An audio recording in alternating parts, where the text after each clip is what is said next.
नमस्कार एवरीवन, कैसे हैं आप सब लोग। मैं उम्मीद करती हूँ आप सब लोग अपने घर पर हैप्पी हो, हेल्दी हो, सेफ हो और सुरक्षित हो।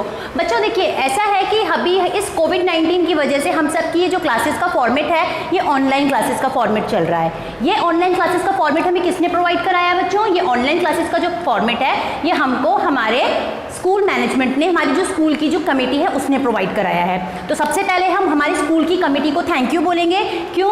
क्योंकि उन्होंने हमें इतना अच्छा प्लेटफॉर्म दिया है जिससे कि हम हमारी स्टडीज़ को घर बैठे हुए भी कर रहे हैं। तो आइए बच्चों, हम आज की क्लास में एक नया टॉपिक डिस्कस करने जा रहे हैं। उस टॉपिक का नाम है प्रत्यय। पर बच्चों, प्रत्यय पढ़ाने से पहले एक बार मैं फिर से आपको स्टार्टिंग यानी कि उस शब्द जो प्रत्यय है, प्रत्यय का जो स्टार्टिंग है, बिल्कुल मैं वहां से आपको स्टार्ट करना चाहूंगी, मैं बिल्कुल वहां से आपको बताना चाहूंगी। तो आइए बच्चों देखिए, सबसे पहले आज की क्लास में जो हम चर्चा करेंगे कौन कौन से टॉपिक्स। सबसे पहले हम बात करेंगे शब्द कैसे बनते हैं, उसके बाद हम बात करेंगे शब्द निर्माण प्रक्रिया के बारे में। शब्द निर्माण प्रक्रिया और शब्द कैसे बनते हैं, आइए सबसे पहले इन दो चीजों को हम डिस्कस कर लेते हैं। शब्द कैसे बनते हैं? शब्द यानी वर्ड्स। वर्ड्स का मतलब होता है कि शब्द स्वर और व्यंजन का, किनका? शब्द स्वर और व्यंजन का एक बैलेंस्ड, एक तालमेल वाला जो एक पूरा का पूरा प्रोसेस होता है। जब स्वर और व्यंजन आपसी तालमेल करते हैं, आपस में जब एक बैलेंस बनाते हैं, वहां पर मात्राओं का भी सही बैलेंस होता है, तो उसको हम क्या कहते हैं? उसको हम वहां पर मात्राओं के और स्वर और व्यंजन के जो एक बैलेंस फॉर्मेशन से जो एक नई क्रिएशन होती है, वो क्या कहलाती है बच्चों? वो शब्द कहलाती है। एक चीज और मैं आपको बताना चाहूंगी कि जो ये स्वर होते हैं, ये भी स्वतंत्र रूप से इनका भी कोई ऐसा मेन महत्व, क्या यूं कह ले कि स्वतंत्र रूप से इनका भी कोई अस्तित्व नहीं होता। तो व्यंजन जो हैं वो स्वरों के बिना कोई काम के नहीं होते। कहने का मतलब, अगर स्वर मात्राएं हैं तो भाई मात्राएं लगाने के लिए भी तो कोई ना कोई जगह चाहिए। तो यहाँ पर जो स्वर हैं, अगर उनकी भी अकेले कोई वैल्यू नहीं है, तो जो व्यंजन है उनका स्वरों के बिना कोई महत्व नहीं है। और स्वर और व्यंजन मिलकर क्या बनाते हैं बच्चों? स्वर और व्यंजन मिलकर शब्द बनाते हैं। शब्द, अब चूंकि जब शब्द बन गए तो जो शब्द निर्माण की प्रक्रिया होती है, जो वर्ड फॉर्मेशन की जो ये प्रोसेस होती है, जो ये शब्द निर्माण की प्रक्रिया होती है, इसके अंतर्गत जब शब्द के साथ शब्द जुड़ता है, यानी शब्द और शब्द वो दोनों आपस में जुड़ते हैं, तो क्या बनते हैं बेटा?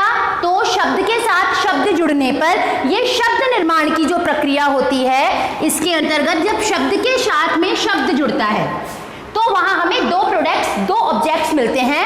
पहले ऑब्जेक्ट को हमने पढ़ा था उपसर्ग प्रीवियस क्लास में, और दूसरे ऑब्जेक्ट का नाम होता है प्रत्यय। तो हम आज की क्लास में जो बच्चों जिस टॉपिक के बारे में पढ़ने जा रहे हैं ना, उस टॉपिक का नाम क्या है? उस टॉपिक का नाम है प्रत्यय।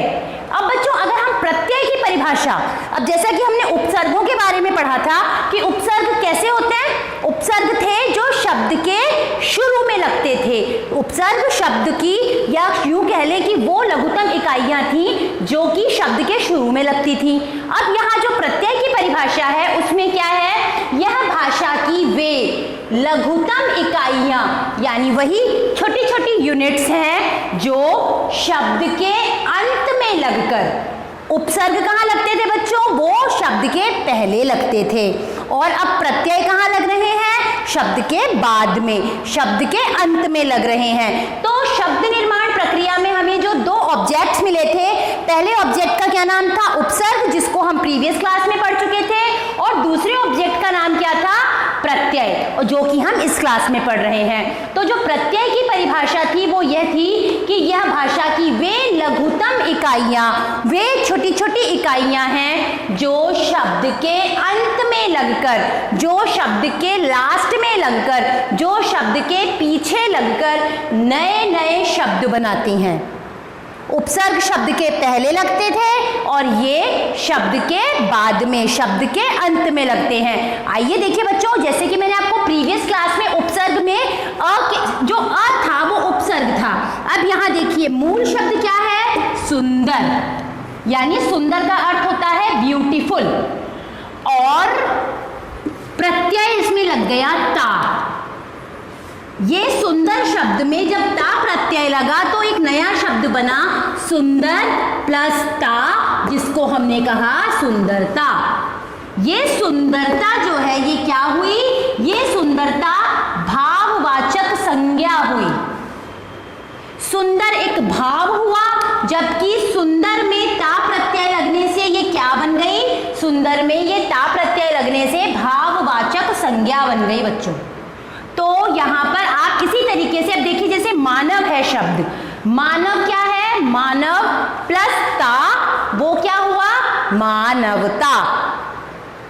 बच्चा संज्ञा है और बच्चा में जब पन, तो बच्चा प्लस पन क्या हुई, वो हुई बचपन। तो नया शब्द जो हुआ वो बचपन हुआ।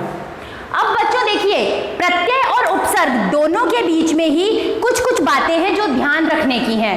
पहली बात जो है यहाँ पर ध्यान रखने की ये है कि प्रत्यय शब्द नहीं है, प्रत्यय शब्द नहीं है, बल्कि शब्दों के छोटे छोटे अंश हैं। प्रत्यय शब्द नहीं है अपने आप में, इनका अपने आप में कोई भी सार्थक अर्थ नहीं होता। ये शब्दों के छोटे छोटे अंश हैं, शब्दों के छोटे छोटे से पार्टिकल्स हैं जो कि शब्द के पीछे जुड़ते हैं। शब्दों की तरह इनका भी कोई ना कोई निश्चित अर्थ होता है।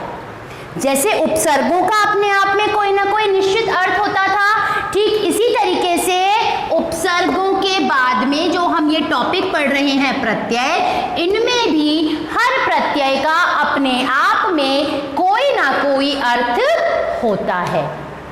इसके बाद प्रत्यय शब्द के अंत में जुड़ते हैं और नया शब्द बनाते हैं। प्रत्यय बच्चों कहाँ जुड़ते हैं, प्रत्यय शब्द के अंत में जुड़ते हैं और अंत में जुड़कर क्या करते हैं, नया शब्द बनाते हैं। तो आइए बच्चों देखिए, आज की क्लास में हमने कुछ नई बातें सीखी।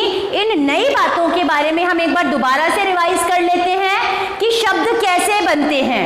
शब्द कैसे बनते हैं बच्चों, शब्द बनते हैं जब स्वर और व्यंजन मिलते हैं, उनका एक आपस में बैलेंस क्रिएट होता है, उनका आपस में एक बहुत अच्छा सा तालमेल बनता है, तो वहां पर क्या बनते हैं बच्चों, वहां पर शब्द बनते हैं। शब्द स्वर और व्यंजन के साथ साथ में मात्राओं का, स्वर और व्यंजन के साथ साथ में वो मात्राओं का आपसी तालमेल करते हैं, एक नया सार्थक शब्द बनाते हैं। बच्चों एक चीज और बताती हूँ मैं आपको कि जो शब्द होते हैं, शब्द जो है वो ध्वनि और वर्ण विचार से एक स्टेप आगे का होता है।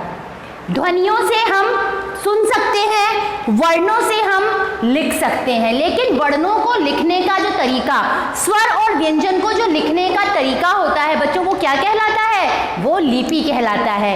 हर शब्द को लिखने का तरीका, या यूं कह लें कि भाषा में शब्दों को लिखित रूप में प्रस्तुत करने का जो तरीका था वो क्या कहलाता था, वो लिपि कहलाता था। फिर हमने बात की जिस तरीके से बच्चों मम्मी आपको घर में अगर कोई नई सी चीज, मान लो मम्मी आपको मैगी बना के खिलाएगी, अब मम्मी ने आपको मैगी बना के खिलानी है, बहुत टेस्टी सी मैगी बनानी है, लेकिन उसके लिए भी मम्मी को प्रिपरेशंस करनी पड़ेंगी।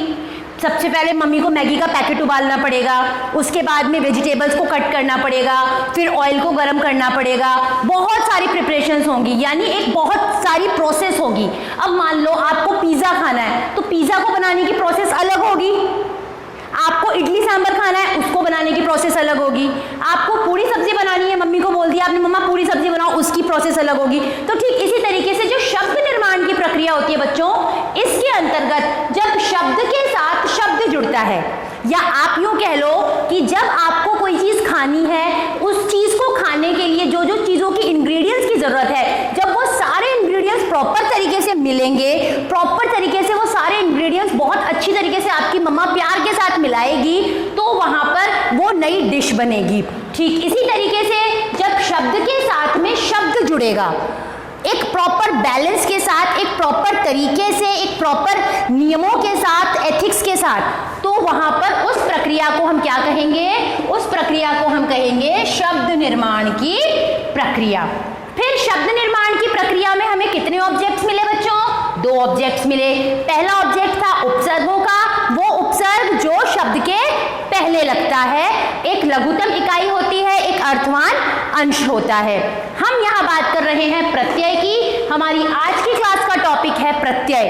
प्रत्यय यह भाषा की वे लघुतम यानी फिर वही टाइनी टाइनी छोटे छोटे स्मॉल सी लघुतम इकाइयां हैं जो शब्द के अंत में लगकर यानी शब्द के पीछे लगकर उपसर्ग शब्द के आगे लगते हैं और प्रत्यय शब्द के पीछे लगते हैं। अंत में लगकर नए नए शब्द बनाते हैं। नए नए शब्द बनाते हैं यानी कि नए नए शब्दों का क्रिएशन होता है।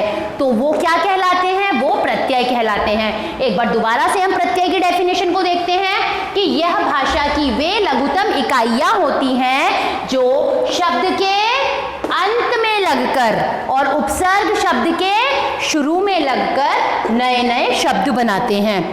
एक बार फटाफट से उपसर्ग की डेफिनेशन मैं आपको बताती हूँ। उपसर्ग भाषा की वे लघुतम इकाइयां होती हैं जो शब्द के पहले लगती हैं और यहाँ हम प्रत्यय की बात कर रहे हैं। तो यह भाषा की वे लघुतम इकाइयां होती हैं जो शब्द के अंत में लगकर नए नए शब्द बनाती हैं। जैसे कि मूल शब्द यहाँ पर जो मेन शब्द है वो क्या है? सुंदर, और इसमें प्रत्यय क्या लग गया? ता। तो यहाँ पर एक नया शब्द बना, वो क्या बना? सुंदरता। फिर बच्चों ये सारी की सारी चीजों को डिस्कस करने के बाद हमें एक चीज ध्यान में रखनी है और वो क्या है कि इस टॉपिक के अंतर्गत ध्यान रखने वाली जो बातें हैं वो ये हैं कि प्रत्यय जो है वो शब्द नहीं होता। प्रत्यय शब्द नहीं होता बल्कि शब्दों के छोटे छोटे अंश होते हैं। टाइनी टाइनी छोटे छोटे पार्टिकल्स होते हैं जिनका अपने आप में एक अर्थ होता है और इन अर्थों के साथ ही वो जाने और पहचाने जाते हैं।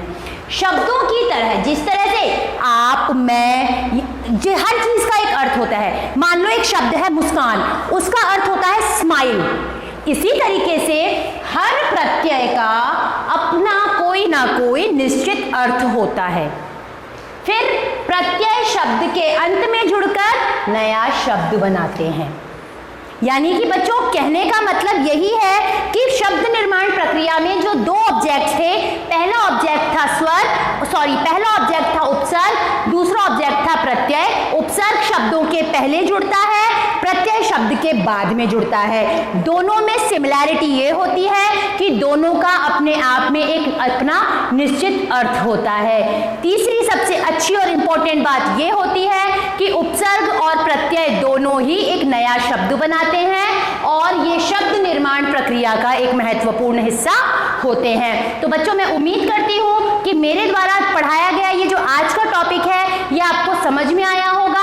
आप इस टॉपिक को अच्छी तरीके से अपनी गुलमोहर बुक से और अच्छी तरीके से रीड कर सकते हो, समझ सकते हो। तो बच्चों आपको अपने घर पर रहना है, सेफ रहना है, सुरक्षित रहना है और ये जो ऑनलाइन क्लासेस के माध्यम से आपको ये टॉपिक्स पढ़ाए जा रहे हैं, इन टॉपिक्स को अच्छी तरीके से पढ़ते रहना है, इनको रिवाइज करते रहना है। तो that's all for today's class. Thank you, have a nice day. नमस्कार एवरीवन।